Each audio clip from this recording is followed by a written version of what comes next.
What will push you, and I do mean you, over the edge? Is it a toxic working place, a lack of leadership support, or let me guess, being undervalued?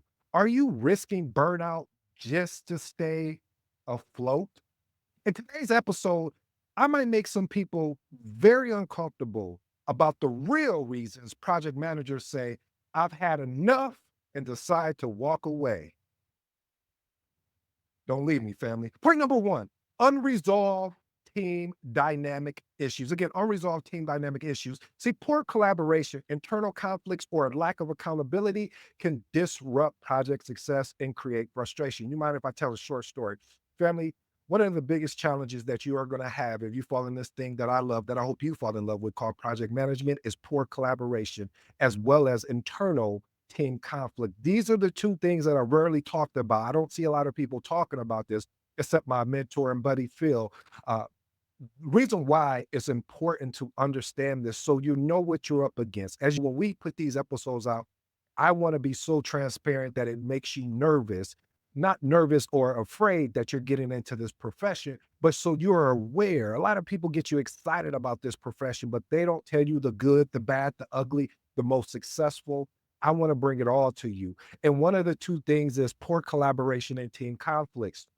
This is why you want to ensure that one of the first things you do is start building relationships as a new project manager, especially if you're new to the game. You want to build these relationships. You also, even if you are seasoned or you've been in it for a couple years, relationships are important in the dynamics of a team and the dynamics of your project. Here's my actionable tip. Use team building exercises, use open communication channels, and have some type of accountability frameworks that you can address and resolve these issues. Hey, family, real quick, I want to let you know I put together a small little PDF for you about how to thrive as a project manager. I got 8 secrets in there to model after the eight point framework that I have for you, but 8 secrets from a real world success. What's going to be included in there is going to be real world tips for managing multiple projects effectively, techniques for overcoming imposter syndrome as a PM, and ways to build trust with stakeholders as well as teams. And most important, examples of creating flexibility while meeting the deliverables. Again, the whole purpose of this is mindset, soft skills that will help you succeed as a project manager. Let's get right back into today's episode. Point number two, lack of leadership support. If you don't have support from leadership, you might as well right now just pack your bags. Because without support from leadership, your efforts to manage projects effectively can feel like it's been a waste of time. If leadership consistently fails to provide resources, guidance, even strategic alignment, I promise you, I'm willing to bet monopoly money that you will get burned out and you will have a sense of dissatisfaction. Here's my actionable tip. Regularly communicate with with leadership to ensure alignment and document instances where support was lacking to address. The whole concept of this, family, is you want to give your leadership an opportunity. You want to make sure that they know what's going on because they can't fix anything that they're unaware of. John Maxwell says it well, and I love it. He said everything rises and falls on leadership. That's so powerful. Point number three, micromanagement. Constant micromanagement from leadership, stakeholder, project team members undermines your ability to make decisions, not choices, but decisions. And it demonstrates a lack of trust and creates frustration. This often leads to reduced job satisfaction and a sense of being undervalued. When you are micromanaged, I guarantee you will have a situation where first it starts attacking your confidence. Next, after it attacks your confidence, you start questioning, do you even belong in this field? I'm going to let you know, yes, you belong in this field, but it's up to you to understand that you're being micromanaged and how are you going to go about addressing it? Here's my actionable tip. Communicate your concerns about micromanage diplomatically, emphasizing the impact on efficiency and morale.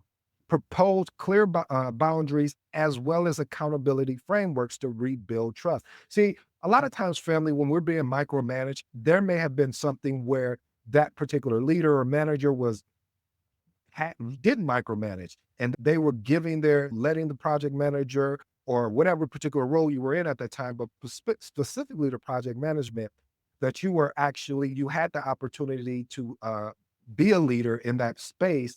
And maybe someone failed them earlier. So now they're like, I'm not going to let anything slip through the crack. I'm going to make sure people are accountable. So first, you need to understand their side. And that's why I use the word diplomatic, because you want to make sure that you can find out what is really going on. What's the reason behind it?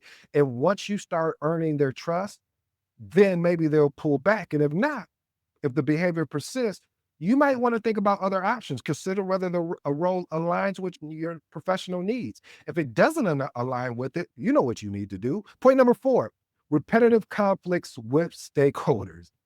Constant stakeholder resistant or unrealistic demands can create a unproductive work environment.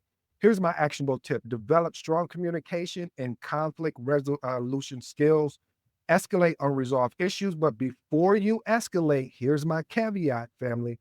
Always have what you've done before you escalate to leadership. What do you mean, ED? If I've been having constant issues with a stakeholder, I will always try to do everything that I can possibly do. I may take 2 or 3 attempts at it, and then at that point, if I see that it's not being resolved, then I'm gonna escalate to leadership. But when I escalate, I'm going to say, "Hey, this is what I've done. I met with them one-on-one, and we had a discussion, and we were under agreement. I recapped that one-on-one, so we were aligned, what we discussed, and then the problem happened again. I met with the person again, same thing, recapped everything. And then if it happened the third time, at that point, enough's enough. You've done everything you can potentially do. It's time to escalate, and you provide that to your leadership so they can step in and mediate the situation. Point number 5, toxic work environment. If the workplace culture is marked by constant negativity,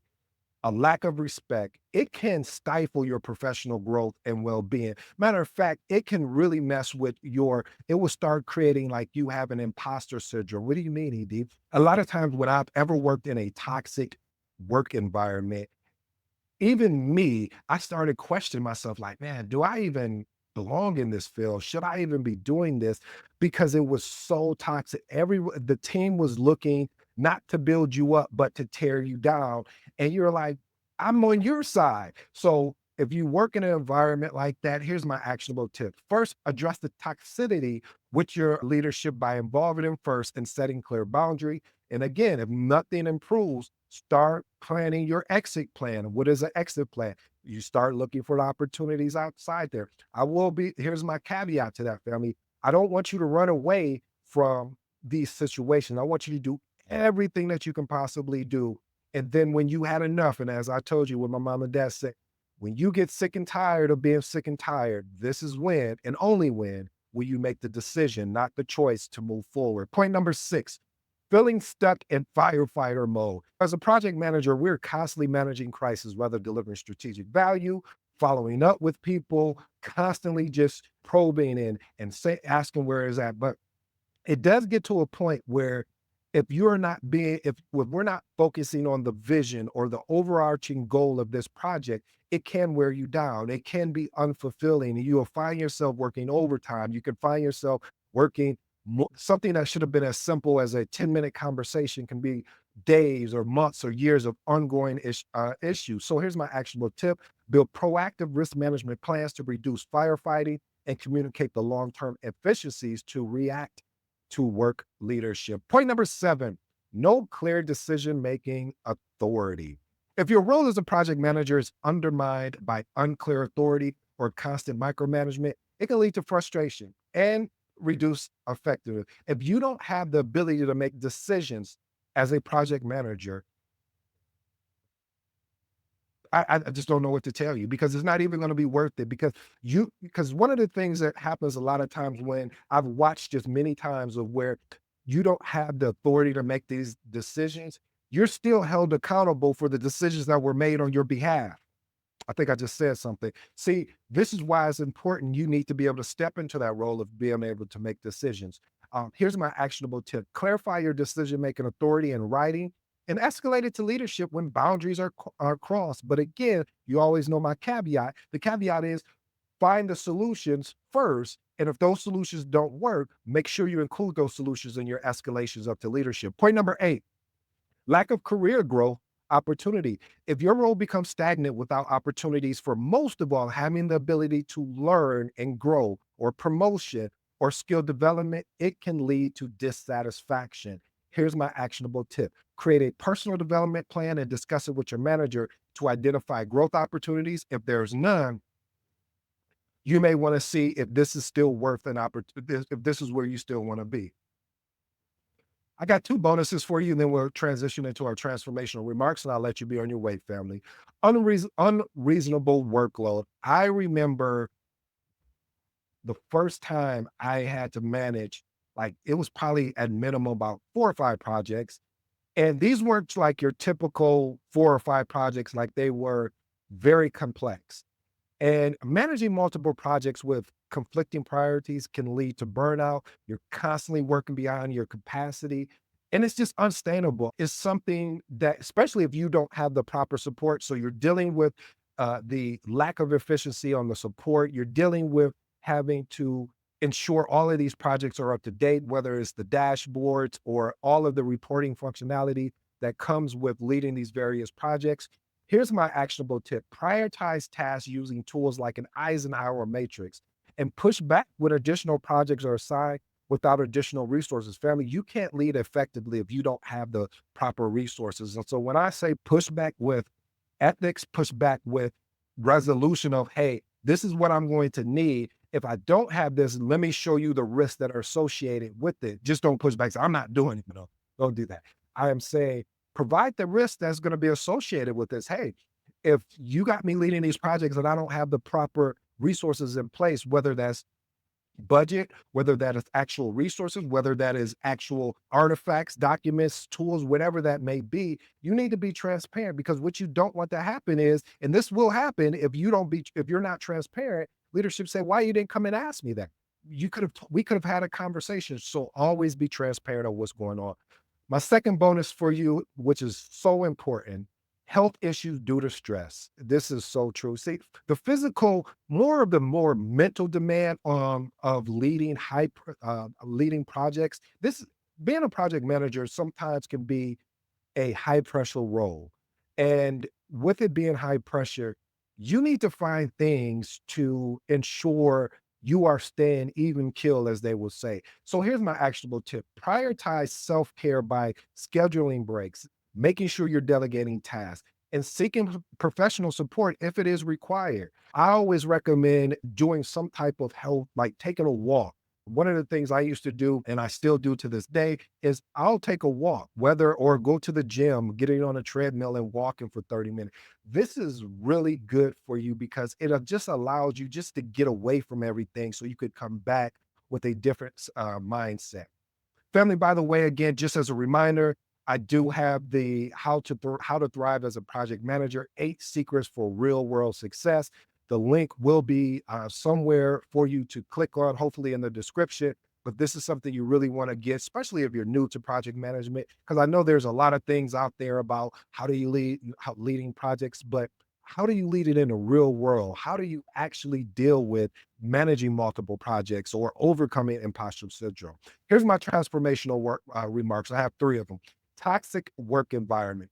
Address the toxicity by involving leadership first and setting clear boundaries. That's my actionable tip. And another one, again, if nothing improves, you need to figure out what are your next steps. Put a plan in place and then execute on that plan. Number 2, feeling stuck in firefighter mode. My actionable tip was build a proactive risk management plan to reduce firefighting and communicate long-term efficiencies of reactive work to leadership. And number 3, lack of leadership support. As I stated, John Maxwell said, everything rises and falls on leadership. So regularly communicate with leadership to ensure alignment and document instances where support was lacking due to lack of support. Family, I hope you enjoyed today's episode. I go by the name of ED, and for all you smart and intelligent folks out there, listen, that just simply means Ed.